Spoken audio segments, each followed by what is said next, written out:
财政部先前公布2016年度综合所得税申报的核定资料，用高客观的总比数观测，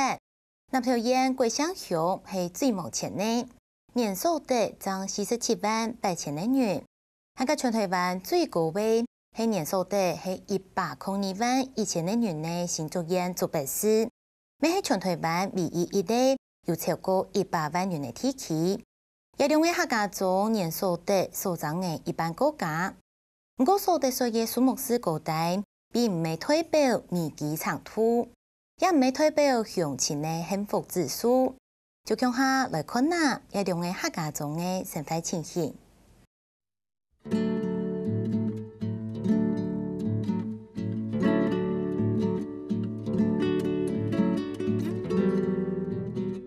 桂新乡乃路系爱山的，总面积17万5千公顷，实际所得港总的面积8千人公顷，是一类农业乡。照财政部的统计，桂新乡是2016年全国总比数最大的乡镇。不过，按呢数字，乡亲认为唔公道。桂新乡公所指出，去年透过公所体内申报综合所得税的家户数量确实唔多。大部分的青壮年口都是以务农为主，那务农为主的话，本来就没有财税的。就是这样子的一个报税啊，或者是缴税的一个行为，那所以我觉得这样子的一个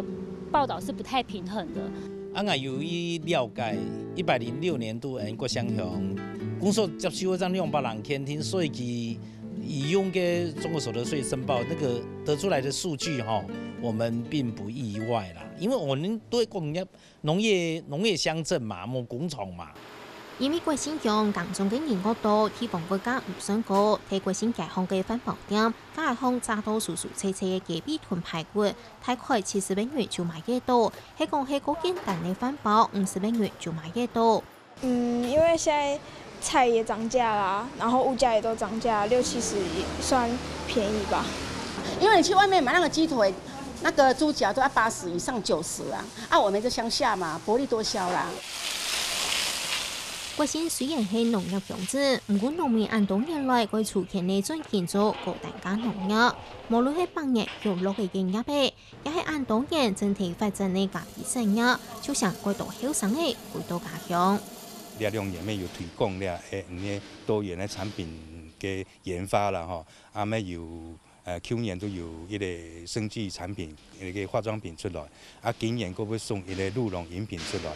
當然是在人力上面，在台灣不管什麼產業都會面臨到人力這個問題。然後，但是在咖啡來講，光是不怕雨水這一項就贏太多那個農產品了。桂新鄉人口數能1.8萬，當年的計算雖然無量幾遠，不過桂新鄉公所按多年來3萬3千，也鄉區含有1億人元，就連農費都計未改到。桂新鄉目前的人口數差不多18000人。也存款36億人，講起來也唔係講清楚啦，近年來有欠了1億多的元啦，用來做買成功廣場跟那個垃圾場的用地。那最主要的公所預算雖然那麼少，但是能夠來買這個地也是很不簡單的。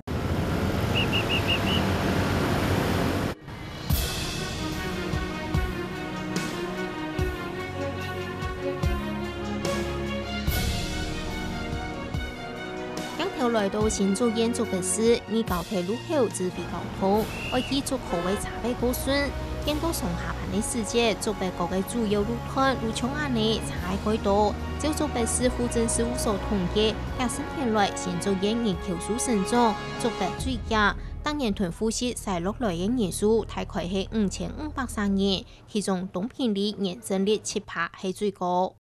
我們以東平里人口數佔最多它有15600多人那它的年成長率人口的年成長率也在7% 到8% 之間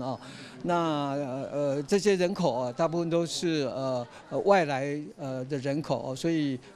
它的成長率是非常驚人的。因為今年大部分喺竹口上班，個數收入過好，就2016年年所得總額總比數，竹北市係唯一超過100萬的地區，係全台灣第一。全台所得中位数前14里，那我们竹北就占了8名。那第2名是我们的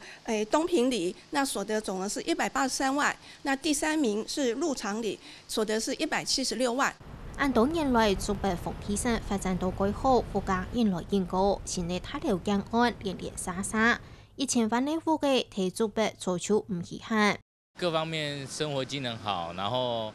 交通也很便利，然後高鐵也在這個旁邊，然後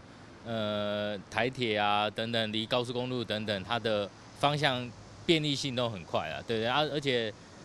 整體規劃非常好。东区的華夏的部分有沒有價錢都在800到1500，甚至會更高，看地點會比較高一點。但是透天的部分哦，這個價錢的部分哦，就有可能到2000多，甚至到以上，這個都有可能。附加案個傳言會加美國的研究來到全台案度嘅竹北公園一路，一份存點先採取嘅旗下班券到2000元。連普通嘅自助餐便當就200公元，嗰種民眾就講挺貴嘅。對，價格真的讓人卻步啊！燒臘的，基本上都接近100、120左右。因為一個便當105元，我覺得好貴哦。台北我們像買那個大概一個85，就是它也是算有這幾年有漲一些啦，可是沒有說像我們竹北這邊這麼貴。都市生活普調，按條件按無限，我竹北睇綠地規劃文化保存空嘅代表，民眾咪都有看到。竹北的綠地的確不如台南的多，但是在規劃上，我覺得是非常的優質。例如這個客家文物園區，那它包含的不只是綠地，是文化，還有一些人文，還有藝術。那這各方面結合在一起，就是一種很難得的資產。公園啊，綠地啊，像這一塊區域，就覺得現在小孩大了，其實來這邊陪小孩，覺得還不錯，這樣子。